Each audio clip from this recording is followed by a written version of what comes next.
자, 부패한 교회라는 제목으로 오늘은 하나님 말씀을 묵상해 보려고 합니다. 자, 중세 교회 타락입니다. 중세 시대의 교회는 굉장한 권력을 가지고 있었습니다. 교황을 중심으로 해서 교황은 하늘, 왕은 달이라는 말이 있을 정도로 상당히 교황의 주인으로 높았습니다. 근데 자, 비잔티움 제국의 십자군 전쟁과 교황의 권력에 관해서 우리가 얘기를 해볼까 합니다. 자, 비단체의 알렉시오 황제가 그쵸? 알렉시오 알려주는 황제 같아요. 자, 이 알렉시오 황제가 뭘 하길 원했냐면 당시에 셀주크 투르크가 비잔티움을 침공했습니다. 그래서 이 셀주크투르크에 의해서 굉장히 고통을 겪고 있었고, 셀주크투르크는 예루살렘을 정복한 다음에 성지순례를 막았습니다. 그 전에 있었던 이슬람 국가들은 성지순례를 허락해 줬어요. 그래서 예루살렘에 그리스도 교인들이 성지순례를 갈 수 있었는데, 셀주크투르크는 이것도 막고 비잔티움까지 억압했습니다. 그러자 당시의 비잔티움 황제는 교황이면서 황제입니다. 재정 일치 사회였기 때문에 교황이면서 황제였단 말입니다. 그런데도 불구하고 자, 서로마이에 있던 교황 우르바누스한테 뭐합니까? 헬프미, 도움을 요청해요. 자, 셀주크투크를 좀 억압해달라라고 도움을 요청합니다. 그러자 교황 우르바누스는 욕심이 생긴 겁니다. 이번에 동로머까지 장해서 전 유럽을 교황의 지배권에 놔서 나는 정말 광활한 태양이 될 것이다 라고 생각을 한 겁니다. 하나님의 명령이다. 예루살렘을 되찾아라. 셀주크 투르크를 쳐라 라고 하면서 제1차 십자군 전쟁을 벌입니다. 자, 1차 십자군 전쟁은 귀족들로 구성되어 있었고, 이 귀족들은 예루살렘에서 향해 가고 있었습니다. 그러나 각자 전투는 할 수 있었지만 전체적으로 단체적인 전투 전략을 할 수 있는 무리는 아니었습니다.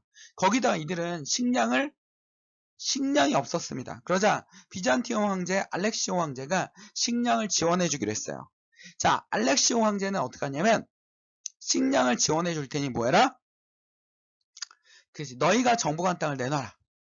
십자군들은 자, 하나님의 이름으로라고 십자가를 새겨놓고 막 전진했는데, 이 비잔티움 황제 알렉시오가 식량을 지원해주면서 또 이집트 그 이슬람 국가에 있는 애들과 짜서 십자군을 괴롭혔어요.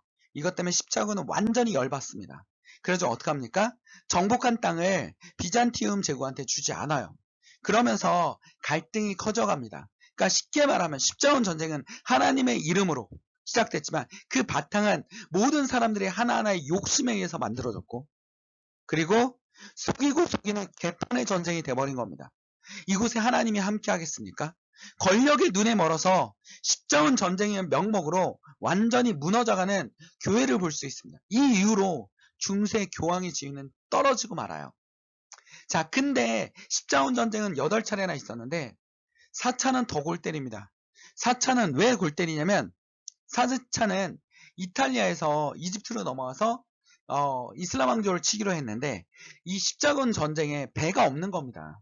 그러자 베니스의 상인들이 배를 빌려줄 테니 자, 옆에 있는 도시를 쳐줘라 해가지고 4차 십자군 전쟁은 크리스토교 도시를 쳐요. 그러자 당시 교황은 너무 놀래가지고 이 십자군을 파면한다. 십자군이 아니다. 어떻게 그리스도교를 칠 수 있느냐. 그리스도 교인들을 학살할 수 있느냐 하면서 파면을 합니다. 그러자 이 4차 십자군 전쟁은 또 베니스 사인들의 부탁으로 누굴 칩니까? 비잔티움 제국을 쳐요. 그래서 비잔티움의 대학살이 이루어집니다. 십자군 전쟁은 정말 뭡니까? 하나님의 이름으로 시작됐지만 그 바탕은 욕심이었고, 그리고 어떻게 했습니까? 학살과 그 다음에 종교전쟁이 아니라 나중에는 십자군과 이슬람이 연합을 하고요. 또 다른 이슬람과 십자군이 연합해서 싸우는 종교전쟁은 몇 개 없는 그런 터무니없는 전쟁이 벌어집니다. 이 일로 교황의 권위는 무너지게 되죠.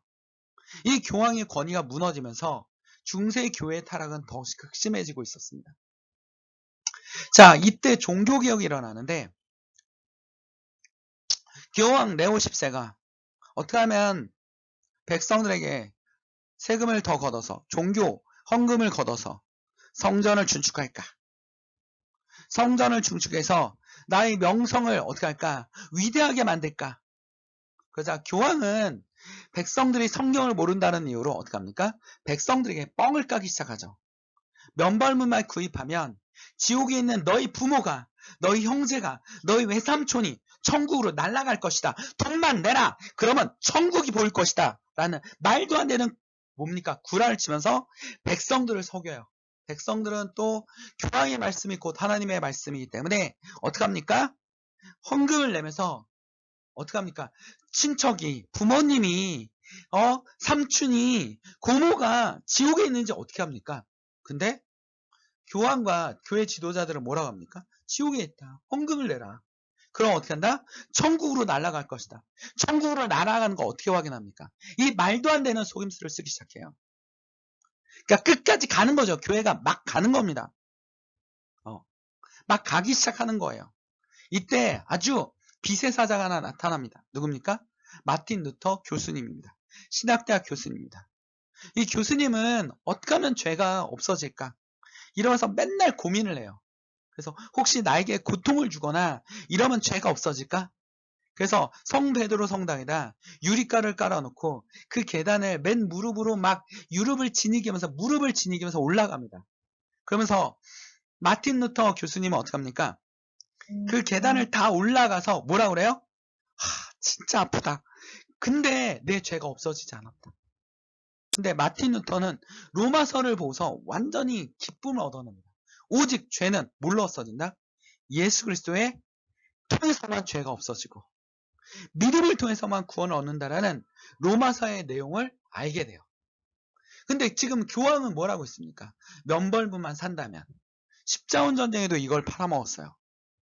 이 교황들이 끝없이 이걸 팔아먹습니다. 그러니까 교회가 부패할 대로 부패한 거죠. 하나님이 십자군 전쟁에서 엄청나게 재앙을 주셨는데도 그들은 깨닫지 못한 겁니다. 그러자 마틴 루터는 강력하게 얘기합니다. 오직 믿음으로만 구원을 받는 것이다. 그래서 95개적 반박문을 걸었는데 그 내용에 교황은 마귀 새끼다 라고까지 썼습니다. 정말 당시에는 있을 수 없는 일이죠. 교황의 지위가 아무리 떨어졌다 해도 교황에게 마귀라는 걸 쓰는 건 쉬운 일이 아니었습니다. 그것도 독일의 한 교수가, 신학대학 교수가 그럴 수는 없었던 겁니다. 그래서 교황 세력과 마틴 루터, 모든 영주들이 마틴 루터를 지지하기 시작했어요. 영주의 지지하에 교황과 전쟁이 벌어집니다. 그 전쟁에서 마틴 루터가 승리하게 되죠. 아우스부르크 종교화에서 어떻게 됩니까? 루터교를 인정받습니다. 그러면서 오늘날에 교회가 개신교가 만들어진 겁니다. 자, 교회의 타락을 말하면서 개신교가 만들어진 겁니다. 성경에도 이 이야기가 있습니다. 예루살렘 성전의 타락입니다. 그리고 그 성전의 멸망입니다. 어디에 나와 있냐면 사복음서에 다 나와 있습니다. 근데 오늘은 마가복음을 중심으로 한번 보도록 하겠습니다. 그들이 예루살렘에 들어가니라. 예수께서 성전에 들어가서 성전 안에서 매매하는 자들을 내쫓으시며 돈을 바꾸는 자들의 상과 비둘기 파는 자. 자, 성전 안에서 매매를 하고 있습니다. 돈을 바꾸는 자, 비둘기 파는 자의 의자를 둘러 엎으시며 아무나 물건을 가지고 성전 안으로 지나다님을 허락하지 아니하시고 이에 가르쳐 이르시되 기록된 바 내 집은 만민이 기도하는 집이라. 너희가 강도의 소굴로 만들었느니라. 굉장히 예수님이 사복음서에 보면 이렇게 화를 내는 장면은 없습니다. 마귀를 쫓아낼 때도 귀신 들린 사람들을 쫓아낼 때도 화를 내지 않았습니다. 자기를 시험에 오른 제사장이나 레위인이나 사두개인이나 바리새인에게도 이렇게 화를 내지 않았습니다. 근데 성전에서 매매하고 비둘기를 파는 거 보고 굉장히 화를 냈습니다. 왜 이렇게 화를 내셨을까요? 그리고 강도의 소굴이라고 했어요. 너희들은 모두 강도야!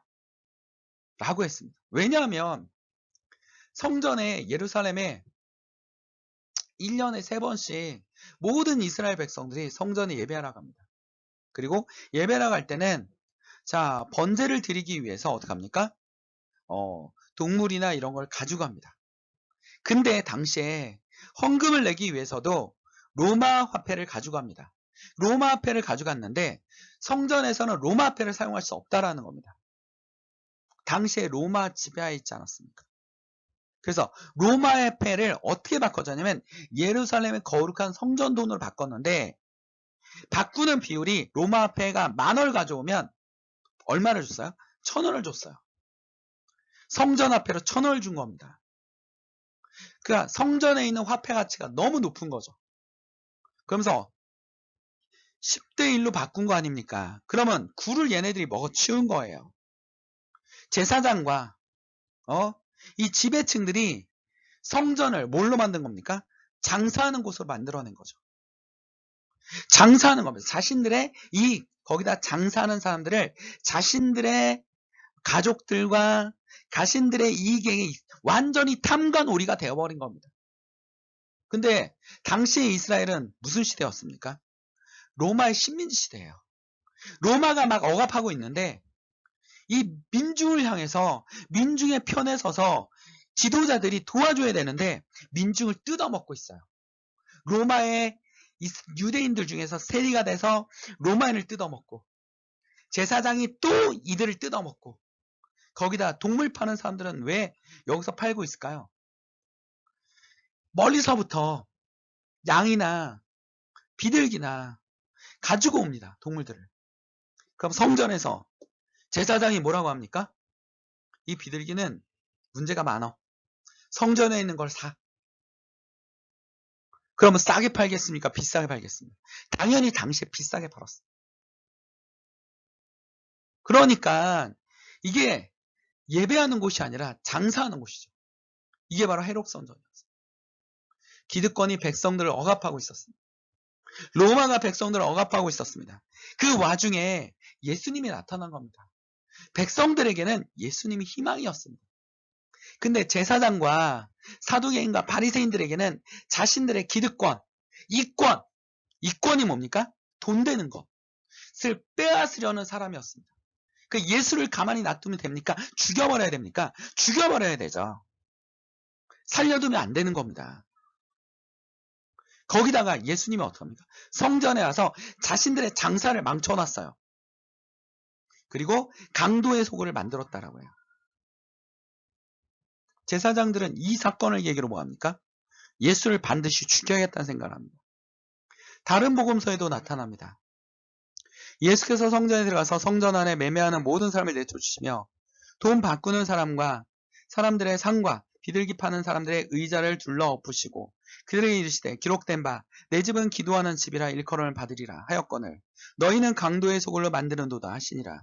맹인과 저는 자들이 성전에서 예수께 나오매 고쳐주시니 대제사장과 서기관들이 예수가 하시는 이상한 일과 또 성전의 소질로 호산나 다윗의 자손이 하는 어린아이를 보고 노하여 그 다음 절에 뭐라고 되어 있을까요?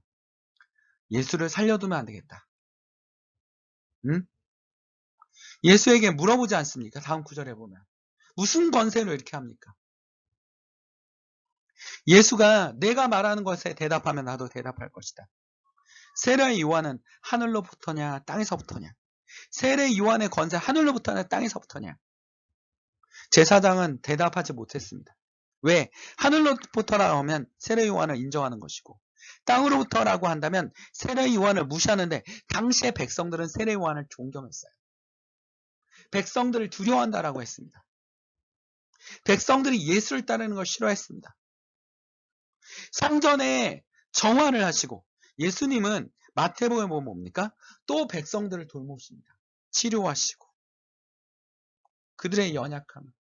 아이들은 호산나 호산나 다윗의 자손이여 우리를 구원해서 오실 사람이었습니다.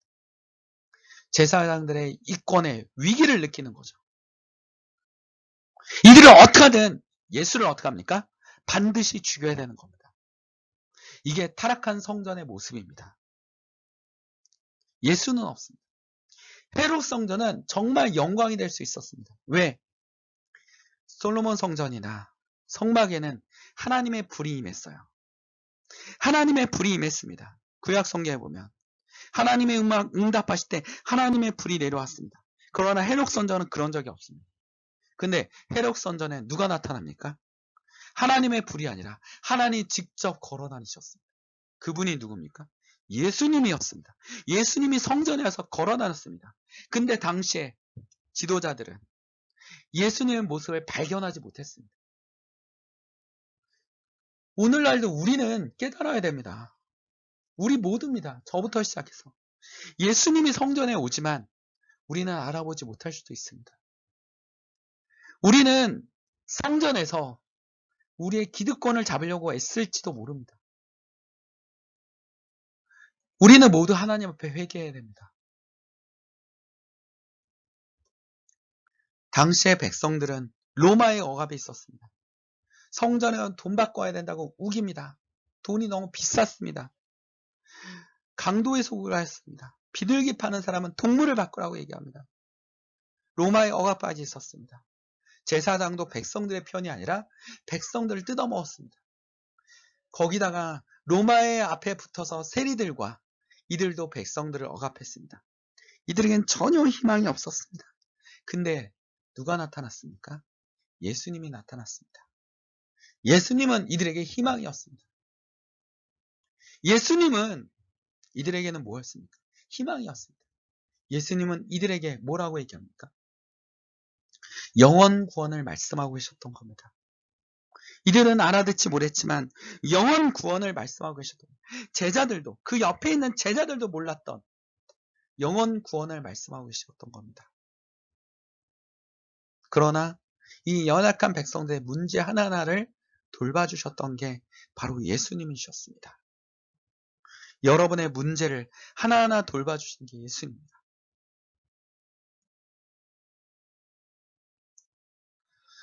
자, 신기하게 우리 마가복음에 보면 성전 정화 말씀 전에 무화과 나무가 나옵니다. 이 무화과 나무는 누구를 상징합니까? 이스라엘을 상징합니다. 무화과는 이스라엘에게 굉장히 뜻깊은 나무입니다. 1년에 열매를 3번이나 공급해주는 나무입니다. 배고플 때 먹을 수 있는 나무입니다. 근데 이 무화과 나무가 열매를 공급하지 못합니다. 그러자 예수님이 화가 나셨는지 말라버리라고 그랬습니다. 절대 열매를 맺지 못할 것이다. 근데 성전 정화를 하고 나오니까 뿌리째 마른 것을 보시고 무엇을 말씀하고 계십니까? 지금 마가가 12, 20장에서 말하고 있는 건 뭡니까? 성전 정화, 무화과나무의 기적? 아닙니다. 여러분, 심판입니다. 예수님이 곧 심판을 하실 거라는 그 모습을 어떻게 합니까? 보여주고 계신 겁니다. 곧 심판의 날이 올 것이다. 베드로가 생각하여 여짜고 내가 합비어 보소서. 저주하신 무화과 나무가 말랐나이다. 심판한 나무가 말랐나이다 라고 말씀하고 있는 겁니다. 바로 이 무화과 나무는 곧 심판의 상징이었습니다. 헤롯 선정도 어떻게 됐습니까? 무화과 나무가 똑같습니다. 헤롯 성전을 완공하는 시기가 예수님 당시에도 완공이 안 됐어요. 끝없이 몇백 년 동안 완공하고 있었습니다. 재정을 끝없이 어마어마한 재정을 투입해서 완공하고 있었던 겁니다. 그래서 62년, 64년에 완공했어요. 그래서 하나님의 영광이라고 제사장들이 얘기했죠. 예수님을 십자가에 못 박은 사람들이 하나님의 영광이라고 얘기할 겁니다. 근데 AD 70년에 완공한 지 10년도 안 돼서 로마군이 완전히 멸망시키니까 완공되기 거의 10년도 안 돼서 잿더미가 되었습니다. 이게 바로 하나님의 심판입니다. 오늘날 한국교회도 예전의 모습으로 돌아가야 합니다. 예전의 모습이 뭡니까? 성전이 있는 이유는 그게 무엇입니까? 내 집은 만민이 기도하는 집이다. 기도하는 곳입니다. 장사하는 곳이 아닙니다. 싸우는 곳이 아닙니다. 내 집은 오로지 뭐 하는 곳입니까? 기도하는 집입니다. 기도를 한다면 반드시 성전은 회복될 것입니다. 기도하겠습니다. 사랑과 은혜에 충만하신 하나님 아버지, 오늘의 말씀을 통해서 하나님의 성전 회복과 우리에게 항상 우리를 정화하고 깨끗하게 하시라는 역사적 사실을 통해서 하나님 앞에 나아가게 하여 주시옵소서. 우리가 예수님을 바라지 보지 못하고 항상 기득권과 이권에 대한 욕심을 부림을 정말로 회개드립니다. 하나님 앞에 가까이 가는 주의 하나님의 사람들이 될 수 있도록 주님 붙들어 주시옵소서. 주여 역사하여 주시옵소서. 주여 회복하여 주시옵소서. 이 땅을 회복시켜 주시옵소서. 아버지 나라가 오늘날 임하게 하시고 주의 심판이 들기 전에 하나님 앞에 기도하며 회개하는 한국 교회가 될 수 있도록 주님 붙잡아 주시옵소서. 세계의 교회가 될 수 있도록 주님 붙잡아 주시옵소서. 이 모든 것을 주님께 맡기오며 예수님의 이름으로 기도드립니다. 아멘. 어울린 교회였습니다. 여러분의 구독과 알림과 여러 사람들에게 알림이 저에겐 힘이 됩니다.